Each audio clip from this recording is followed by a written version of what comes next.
Ni sambulsa kana borong kumaya nangono boruta kinon nangono ni pakikeli na Radio Fiji One mo ibiti ki na FBC TV. And ba binibilang ni sa tiko nonda bulangi na nonda iwasi ni ngonongo luke morivalu na italai bebuke na iwaswase na tokalaw. Menonda bulangi tiko na ngono boruta gongo. Ni sambulu binak. Bula binak wachone au tomando ba binak bale bonum kabin signi ko ni usureti be mai waitabi ungandra ba meu bambula talanga ai vitira ramba nimbula sakana turanga na maramambal nonda bonolo manyo viti nimbula na leoni bonua nimbula na ndautetei nimbula na turanga marama ni di waitiutiwa na waswasi na tokalau nonda bonua mai lau mai kandabu mai lomai viti asa talanga kina mai rutuma o marau ni ukadibi na kabiniko membo boitabi ba leka ena buku ni programu sandarunga datiko na kabinisingan ko na wali usar metiga butuk mandangan na vital no nonda iwasin ngonongo enda na vital no tiko na buku ni bagasama sen itu betul ni bengarabi ni sa rere i tiga butaka ka sabangan din tagiti ko na biboneso sabangan tagiti kina na kaya bakit tagiti ko na bosa ba Peritania na rural millionaire concept na balebu watsoni na bengarabi ni matin itu ndau ya butag mai na itu butu balelebu ni vivator tagtag ni matin itu na strategic development plan ni matin itu na kena tiga butaki na rural million ya farming program tiga butaki na wanembak saut ka garabi na kena lorenga na itu butu boleh ni koto na itu butu ni vivator tag lebu ni matintu ikutukin neson na ulu tang lebu me basta kasakan na poluti ni bulan rabun na kena sangai me tarobi na tosoba yau ni leo ni bonua mai na taundako ni korole lebu kina ve tauni sekoro ni takataka na rural urban me sangai me besautaki me urban rural migration na kena binakati mera wakatakataki na bailabo mera rawatan na ilabo na nonda ratigo na taundako ni korole lebu ena kena pangataki nga na yaumbula itigo ber don masakan na runondo lutini kalima tiga punembaki bosa kina na turanga minista neto turanga minista nangone honorable ini Sherry Ratu nangone si minista tugi ni agriculture kena rural development kaki noko ya na parliament we will make rural millionaires ena nona bosa ni sabaya nona bosa na velu tagi na matintu sangga ni mamitabi na bale si baka matintu edake meki mamidakadakataka na matanggali bosa baya se meki mamidakadakataka mesalabata kene tubutuba usaba madalauti usama ni udingo masara na mebakani utelebebu kana waswasin tokalau lelai na bure-bure ni biya nuyanu ngai ndaun rendre na belokeaki ungai nanuma ni ndonuma katunangona ya sabi ato sa dagang may naisaw ni Angona sembera ni lambakina na dangi lambo Winston ngai lo rebot sa katalanga ni ndatu na nondabe korkoro babiti isang suti ni dandaw rawa ka balip pakain daw kambiti kendatungan 6 bulan rabon-rabon ngai rakati binebale si sibaka matintu apareteg sarbeira tuchi ko na tempat kata ni ndaw tetei na pangatek ngele rati ko na be tampan taleso resarbeira reda mandan na bika itu kuna turanga minista andareda bate kena nondo itu butu kerawa nindareda na yeule witi kongo vera na itu kiningel pambimbi vera na tiko na nondo be korkor babi na va vera ninda tubana beira mera ni rawata nambula sautu era tiko nga ena nondo be indelenya ngai kambi meki na nakakaya na mbole akaya na turanga minista ni di bang tenggel nangona ya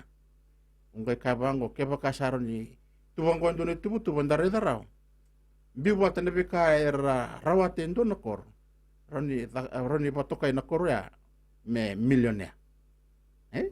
E va kote anak ngai ki minda be bata ki mituana na tubutubu ra komuna na tambani ni vanga tekingele akimi vishiko na be yanu koro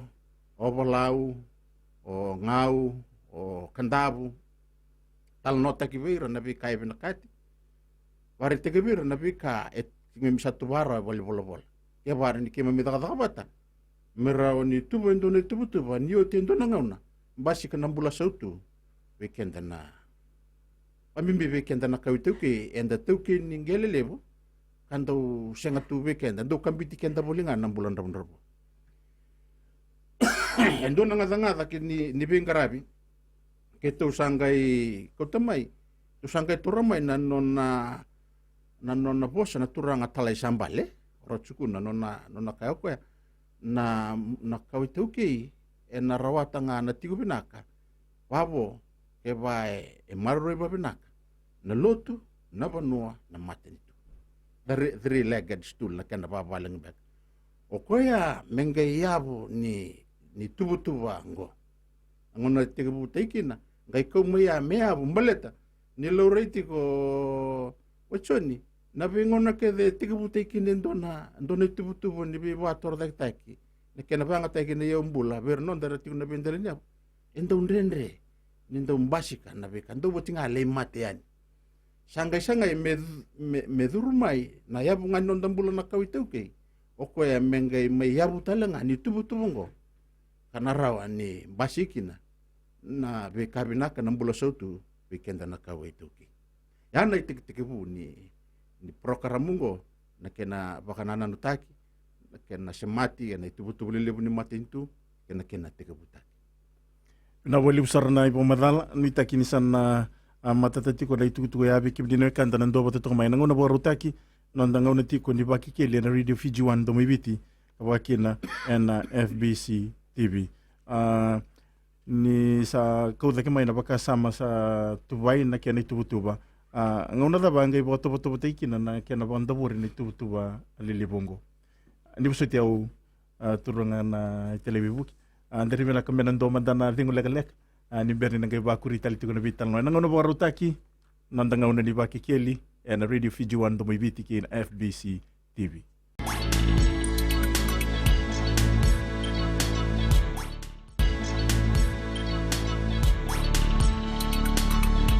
nimbulan nawe kanda na singai sia matong mai nangono baru taki nandanga una di baki keli and radio Fiji 1 do mibiti ki na FBC TV may nanda bulang iti ko na turanga talibibu ki na iwas-was na tokalau o luki moribalu kanda may vital no tinga na kaya boto kay na rural millionaire concept siya na mbula sautu ni kawituki kera ni saba kuresar no ni mamadala nanguna da basangay may i boga topo taikina na itubutuba ni bingaramingo na balebu wachoni na embaki pata chungaya na titi baka wasibi na tiyangone na tiyangone singini kabo e kamakao pero na nondar tu nabi deleni abuaturanga sarang karabatu me natakatango se ngarabi makawa e singa nindo na yabu e ndabu kina na itubutu meroni maroro chigo medaba ni yochendo ngona basika na bula sautu na me ba usaka sa juga ya ni na tiangona kai lore ni ndua na ite rawan ni wirna ndau tiangona ke nangele ro ni te kinangona teman dero ni bangata kibira na konsep ngo karawan ni na rawata na beleta na lebu ni diman ke na lebu ni di tematan tangun ngona na market ke na kinisau elorai ni na ro ni ndua ngona to tolong ambas ke kina na beka enama kimena stabi kangangaida kangai ko may na three-legged stool concept ni nona naturang atalay sambali mengge may vadurumi enay tubutubo sanggarabi rawatiko mengge may vadurumi na mengge may vatong diteng beira na okenda na kawitiku iba mbimbi chiko bikenda na kawitiku inda tuki ningeli lebu chiko okenda na nondayabu sa ba matatatu weekend na yabu ni nondambula menda tamatalut menda marure na banua menda takataka pati kina matin Sangay pa madala tegvira na dava na luto. Tu wasangangara, masulaki, ngai sangay me pa madala teg na dava na luto. Kitungai ka vango mo tete mata luto baka yalo baka indin. Mo tete watakin na kalu. Kena balambale mata ndau masu, uli kena hosa ni kalu, ka mo ndau lolo, mo kare wana kalu me maroroya na veka otea me ochindo na ngauna mo na rawata na buana. Ando ukatu vera na buno boskina me vango. Nyo sa tete, nyo sa tamata ngaraba dina na kalu, nyo sa tete mo ro tete saranga watakin na kalu. Sember ni tu solo baki na madongo, tu sabi tal no raw na madongo. Enalo mani madongo kina madongo, sa tau raw na kina uda, me pa malumuta ka nangeli. Balta sa kilana kalu, o kenda, enda sa sandandina tiko etiko, sanda tete tiko batikiko, ko saliu. Sa ba tau da nauda tau manda. O tia, o tina nanonda tete, sina nonda solo baki, o sota. Ay tau talendo na uda, me basu sota ka nakasatira. Inda sa saraba nga, sandara ni kila. Na kalu sa hati ko pati kikenda. Sa tau chiko na uda na kena ngauna.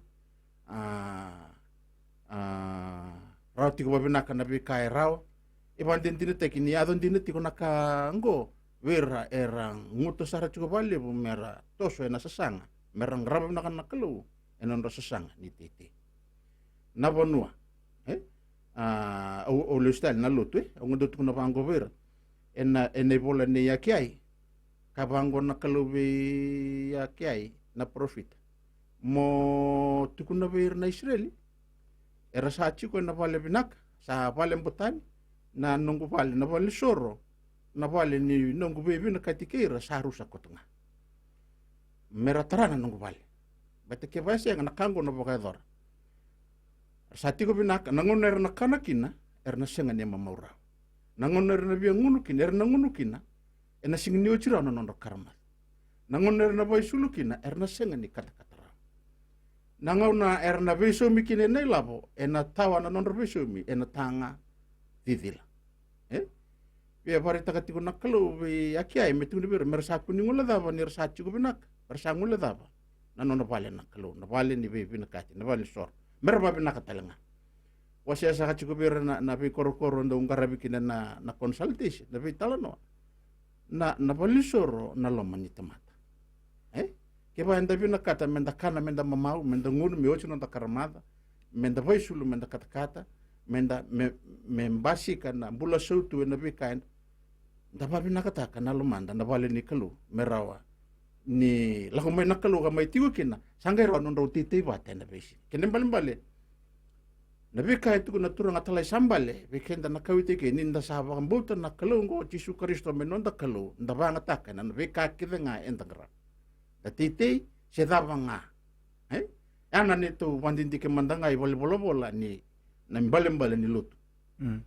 enangay mbasi kaya nauda tau manda ke nauda tau muri na taro na kake de rao ni baka tao na dangin lamba na walu na kato doga na taro ke de na kelu meroni watarao ko ya miado ni oti nduna ngauna utata musuki ena beka o gara o chitol nembaki gai o zabuta na kaotea tata musuki o tarana vale na beka era iyo ninda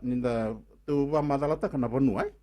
Sedapa na bonua, sedapa saramanda. Kaya misangke tambe, misangke biwasita, kita saramanda. Kuna turang hango, may baleta na bonua. Kaya mga kabango, kenda, menda maroroy na bonua. Menda maroroy na nonda bonua. Na may baka na ibola ni Nemaya. Wasirut, kinitin ko bito, kabango na tiginibola tambia. Ebinakang ko,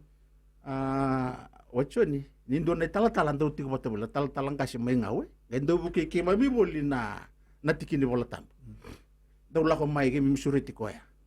toso sulyo ko na tikini bolatam kimi misangami kimi badurumakin na ibola ni Nemaya na wasirut kini tinikabitu ngai kabango na posa na kalube Nemaya awang ngai kaya bera kemu ni saraida ninda sa tiko bakata ni sa rusa ko to ko Jerusalemi asa kama ina buka wanga na kena mata ni koro, to ia, to buria, na baige Jerusalemi, me to kua ni rongo dhakin. Keba ganda vina kata, menda maro nanda vanua, menda sanga, menda tigo binaka ena nanda vanua, me kuni rongo dha, menda tamata nganga ena nanda vanua. Me vanua nganga, me vanua mbasi kina nasau kena mana. Ninda sa lotu binaka, dangai maro binaka na vanua, ya sabi ya busaranga ni nanda mbulo nakawai tauke, na yabu ya. Sanggai juga ni na maten itu. Lepas teu turanga televibu. Dari mana kami nanti telemanda na tingu lekalek. Ni beri nangai bakuri tali tiku anda vital no. Enang ona buarutaki. Nantang ona ni baki keli. And Radio Fiji One tomo viti ke na FBC TV.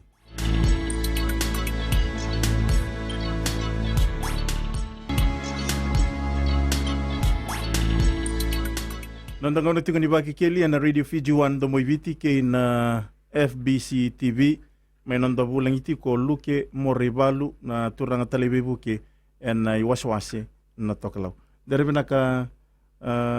turanga televibu ke na iwaswase na tokalaw muni bakuri talamanda na muni pamandal. Na sangay po na matin tu tu sa taramaya na lotu na bono na matin tu. Na matin tu na nanonoy tabi na bengarabi na be basalataki. Kuteni na itubutu. Na batera pali sinis pa matintu tanto na merapuli binak merapuli da mai na be kaya rapuli da merawani bayang ataki ena taka si kenang garabi na be ba tor da taki ena bonu era be garabi kina merani basika na be sau binak per na non dalio ni bonu ngai tu na bango ber na sa pali sinis pa matintu kenda na pali sinis pa matintu menda puna utakatunga na mbula sautu na non da be garabi na non da Beba salataki na be kakede enda ngarapa membasi kana mbula sutu meramarau na leo ni bonua enda be ngarapi beira enda bukina dogo tu na bango non te bol tambu non te kini bol tambu na bola na ester na kena waseba tigine tinika tolu kena tigine tinika on konon ro sabe talano na mateningane no motekai kai ka bango motekai be ester ni rasa bole kani warusai na Israel Ode kila, ndeko saya do moranandi ena buku ni ngongo me motudake mokrewa na tui Persia na besireki membula na kawa Israel. Tunu bang goberna balesiles enda sa ode kila enda sa balesiles ena singini kuwa membula kini na bonua nonda bono lomanyo. Kini bale menda bangataka na nonda itutu baka balesiles menda sulia na baka salandina menda sulia na baka salayanga menda ngraba binaka nonda bingarabi ena kena baka tangendengende saredake membasika na mbula sautu wira na leweni bono ya na wachoni na ya wetulu na ni mami baka kandewa goke mami esenga walenga ki mami dakapachuko pa lesles pa timi kimisangay lebuno ta kana be korkor dikimitarata kamaya kimisangay kabango na be susu ni ndure tolu e nandona itubutu wa batongo na lotu ngosusunga na lotu baka yalo baka indina motamata baka mbotendina motamata ndolo loma ka velo mani mondusi maka na sala ndina kandondonu motamata ndau raye you have vision na vanua me tiko na itopo ke nei pala ni ndona bonua menda tumberira na nonda le ni bonua merva itopo wa ke pala ni ndona bonua me tiko na kene itopo ne kene pala va bonua batura me tiko na roko na vindo kai na turang ni satiko kedea sanangai matata na itutu baka bonua sanangai rahotalenga ni matata na nambose vanua ena nonda kwenda undando roko botu ni baka me ulu motutu ni nonda batula ndati ko na be korko nonda be vanua ndati ko matangale ba busa artondo mboso ngame na turanga solibero to na basal tau na lewa sa kwa sarangaya gai maroro itu ya ia ena rawa wala ngaya ke baka lotu bo binak na wer na ndauti te sewira era ngarapo na tubutu ngo merembula ta kana mbula ni bisau merawa ni rethingoma na baturanga mera waroko mera vindu kai mera mararo na bonua mera mbulata kana mbula endondo me mbulata kene tobo kene bolabal endondo sa kana delina watura ya na yabu ko kitu ngai bangatak ka lorikina ni mbasika kina ni mararoya imbasika saranga nambula sautu ngai varita sacu batana taronya tarong mai so na bonua sambo nangona kitu wapene ka untuk kacunga wapene ka na puno waturango nandao ena tigino sawie ke mai ngawe ratu ngai maroro na itu bongo na maroro ina panua maroro ina lotu kara taka pateki mene palesilis mi sangai meto ko kim sangai basara botoka wetsoni ni nangona mbasi kina na dangilamba Winston to ngango koro to ne rai batiki wakila ini to mayaw pono balabwe nangon sali dangilamba ertubi boleh katonga kanto tu talenga membasi kana badada na ino nunggo sing sarane mbo lutu endonan rodiniu tunga ka embaki sauti sa basiga kinana babutukana ni beka ngarabikin balate ningone tubu chuguna na tubu ni bengarabi sarang kay kadi binanda utite na zorbo ningole mai konna tikin ni bengarabi bale ses pamatintu agina na turanga roko na dio mai ngau nondor tu itabi nga berutu kay balewin nondor form ulay kinabi kake din baletir gay chigo sa remuri na nondor tatanda nangono ni sati te chigo nango nada pa na nomuni tatanda meti ko endo na itubutu sarang kay kana dorbo elelebu rabina kata me mertarbale bawa si na dorbo sarang kay bibuli era butan nondor form mena mate nyambaki mertara endo nondor bale sorabia valori sorabia titi bakin bisnisi na bonua ya sangai titi patamaiki na mati itu na lotu na bonua me susunga mai na dorbungo me rawani uti tulu nembaki tarsar nona bale pada bari babinaka sangai utia sangai leba mau sangai leba wachi sangai lendo na mata bale sorabia investment in unit trust na Fijian Holdings sandu itu nga na nortatan mani ngarabia wachoni baksawachi rabi rongo dito nga na lotu na panua sember mandanga ni ratata musuki rasibu man rasibu na lotu rasibu na panua sabakay mbasi ka may na endo na kana libo kenda na kawitu ki tandu bakawale tagatu nasibwe ni ngona itobo na ibalabal kamakawa tu talenga na iboltambo mendanda usip menda wargo taka kina nakalo da wargo te kira kina nondo turang na beka enda sarwat rangram na tiko na kene tamba na kene lalo na vere ni non resip santo na kana nungu marutaka wachoni na beka erawa chawoti na non resip sarangai tekebu sole bakatale mera tabu yang gona ara satibu tarna bale enabe tubutuba beta tandra kuera ara tandra sa babutu kana saramai ni besutio diri bila benen do tele mantana dingo lek nimber ni ngai ba kuri tali tingo na vital no ngono bo rotaki nandangona ni baki keli and Radio Fiji 1 do moiviti ke na FBC TV.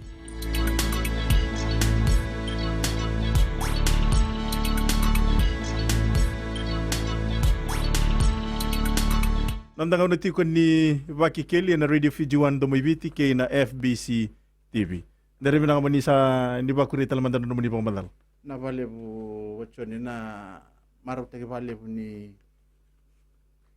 nangon ngarabi kina tatang go singa nindo na ilabe pangata kana matin tu singa sarangan nindo na ilabe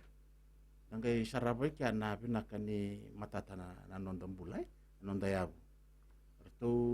singa talengan ni kere na kasani anggona angai tuning abu yau rotu mai sawi kertu bio kani mai bumai dono maka ni matutu na roto yango na mai vuma mai avalau arato zambe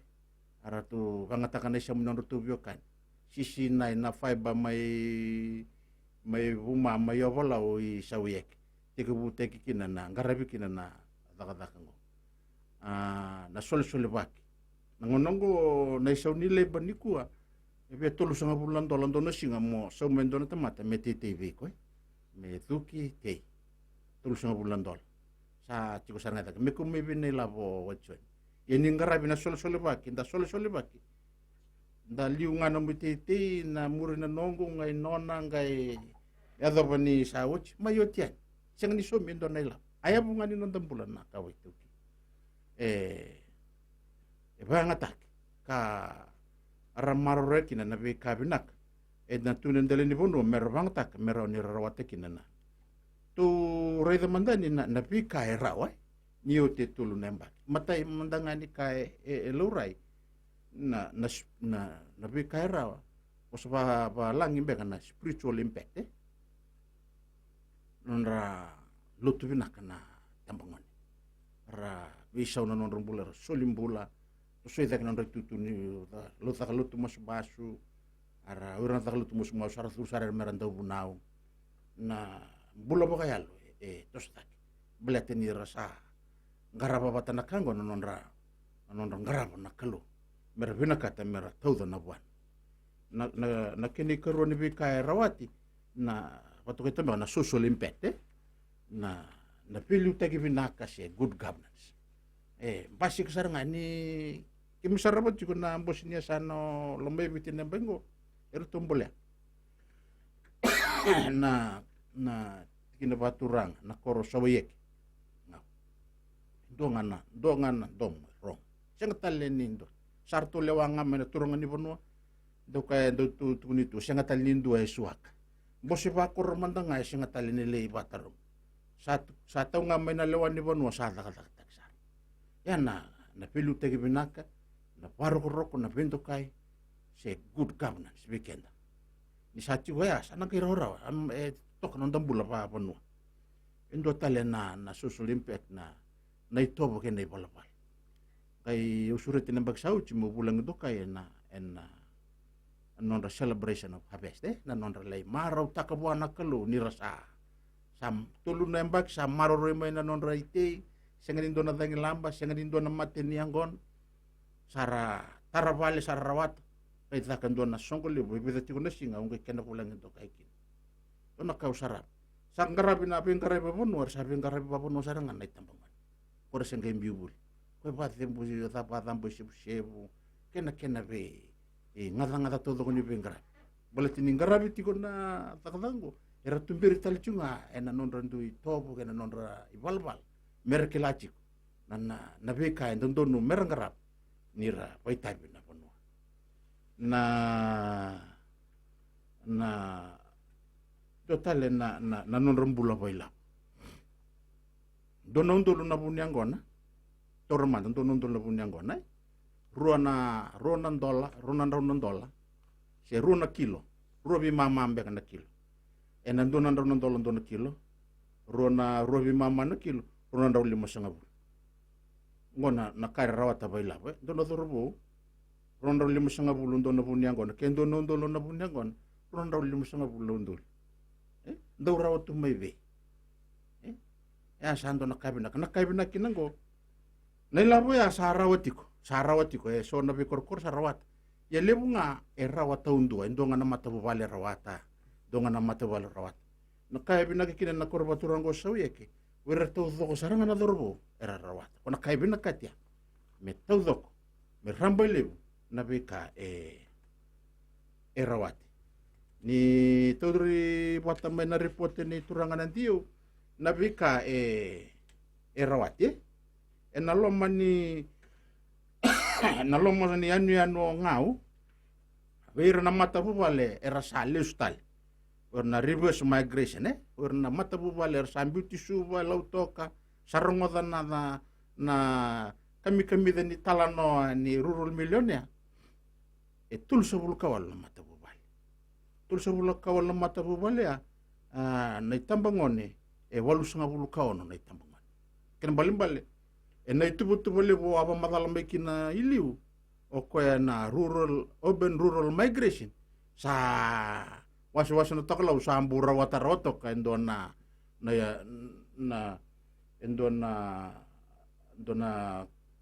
kalebu ena buku ni tubutubu lebu ni vivator dak tek ni mati itu na kenatara na vale bobo ene anu todo ko ngau ono sanga bulu kaba na vale bobo ratar ene mbak sauti na vale era babina katek renovation tini ka ono na vale era renovate taki era kesta kana non indini ke nawanga era lewe tini karua era toya buta kana non business lalai era lewe tini kaba era na boli lori rona mata bubala rosa betu tu mo rona lori do na Hilux quando nada bongo na Land Cruiser ide so lu kalima tu nondolu ndua endo na D-Max which so lu kaba nondolu ndua oira era sola mer va sola takno rabal erle tinikaru ngo onina reda ngo dina ni lele na lori boli lele na wanga elebunga ena nonro tatandra ena mateni ambaki era ngandreva mer tarara non rabal werna bawati ngone kara seti bulinga be tamandra kicinan na ambaki ngo ke ambaki mengo sabe sa na karuni nonro tatandra so mbega sarangai boli lori so mbega sarangai invest na kaibina kina wachoni na vika rawati na itubutubungo taudoko na leuni koro irna dautite vakila taudoko na binak kina bula sautu embasi kamai so talenga era pangataka na nonra tatanda nonra buli na luvendra so sara graduate sara na university sati ko talenga na kene tugu bekito angon na wachoni na rural millionaire lak rabu to mentika na nomuni bamadal dari mina menanto telemanda na thingulek ni berni ngai boda bariti na vital no en ngona borota kinanda ngona ni baki keli en Radio Fiji 1 domo viti ke na FBC TV.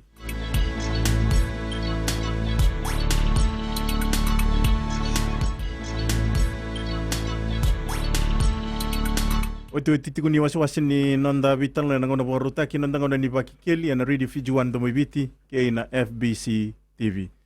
Kere ni baku reser telemanda na nomuni pamadal kami titiku na itukutuku rongo vito kana nonda ngonongo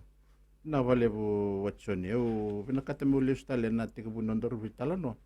ni kachi kona rural millionaire farming program na yadha ya wachoni na vosa nga akaya na turanga minister elomani parliament we will make rural millionaire agriculture itu kena agriculture kimamike kimna baita bikin bale tendondo nga mikimi takataka bat agriculture nandio na roko na leoni bonua ya koe patoka etigina iyo na kenya do mendu etiguna kor me milione esenga nindende vanga tekinga na itubutubanga ni investment ka sarabuli de tungo na luben sa tarawnga na vale sa boli na lori sa da rawatan ng bula sautu sa wotinan rabun-rabua nandabundra buaya na tuna na bikorkor matatay o nakere masima nakere suka nakere bondo nakere waiwai nandabundra buaya ni sambasi kago sa nauti balata ni sati ko sa tawa tiko na vale sa tawa talenga na tanga sa tawa tiko na bangi sa biba kalunga tategi tiko na kalulebu enabuku ni nonda varogoro teikpetiko enabuku ni tubutu na milioni enangay basi kasarama ka babutukan nangona sa tos sigo na titi oira na satu kunibir nanto titi ngo sarawa naka basic necessity sarawa naka na vale naka todo sarawa ya na taraba na nomu income kaya warawa tatalimba ka tore ronan raw sendonan raw nondulu bita na unit trust sem bita na Fijian Holdings unit trust second tiki yan na investment ke o mbito tiko vaya na vembaki singa ni bera singa ni tini nembaki o 100 milione mengai tumbunga bakanga nyo terra kendo na bunikau susungo na bunikau ya ongai kana tok ngamai na buana kona dividend na itukutuku ya satu kunci sarongo na vale sarongo na tiko benaka satos kamedango invest tia na no mo investment go sa tia ndo na bunikau ngayoti menda bosana nga nyo sa malu sa sinro nyo ngai tostale usa kana tok ngai na buan na dividend ko ela ko mai na ya sangkai nangona ya sa na milyon tembata na titi ela ko ngai na biyamba o kasa chiko yon do binakata anong tubo siya na nito tubo na waso na toklaw me kunimbasi kayan dundua raw nimbasi kayan dundua dolo rengo vera sa bisutu na non rito bonirai me commercial to ka business raw ebinak tau zoko sarangana lewenikor na bi mata bu vale tau zoko ndo so bekenda mulmutu werna turanga to bi mati isang garabina sol bak ete talangana non yan na biluman yan ang duwabat yan na lolo mandina bakalo ena kita tu nakalo me batu ya meroni nda matanatak nambula bakalo ndon mandambulata ete mandanga non retiti nangas ena corona way ka mamengau endon na turanga may naway ka masayang bagi walo sungabul sawo tibungo endon na vale ulendo lapa talanga ng bagsawa bitu na rumuni mo terto yando na lubena sayang bagi walo sungabul si kukuminak ato no koya ka sabi na ka nga ng garabi kalo andang rab na nga nakalo titi ngo na kaya ng basik iyo nirongo da chiku nyo nakachiku kawai tauke raw ni garabi na tubutu ngo weekend na kawai tauke balete ni chiku weekend na yumbul nanggel raw talanga ni bang tikin na concept ngo na tindo na ti yasi na niu batang ko na takatangan ni garaba na kalo na marore na bunun takatapatikin na matintu kay na pilomani na sol-solwak o sanga niya tabutan na awira na wekanda na India awira na o kaya yun do bibo sa vital na batikira mendo raw na tikiningel tabule mendo na numulisi na bono ngarabikin na tiyangon na concept ngo ronyo pangatakatalang na nambula sautu ronyo may mbula sautu talanga bate kay bimbi tiko nanggel raro chiko bikin to nakawituki nito sa chiko ro nanggel senga tu ni bangataki nung bambuta bimbi dondo na nantanggarap na kalung nangone matataki nantanggarap na kalung pamatatak sarako nondaray mendaray na bi kandina na bi kasam saba na bi ka eroni nambasi kina nda sarabo kina nakalu nantanggarap ngo nontambulan na bisi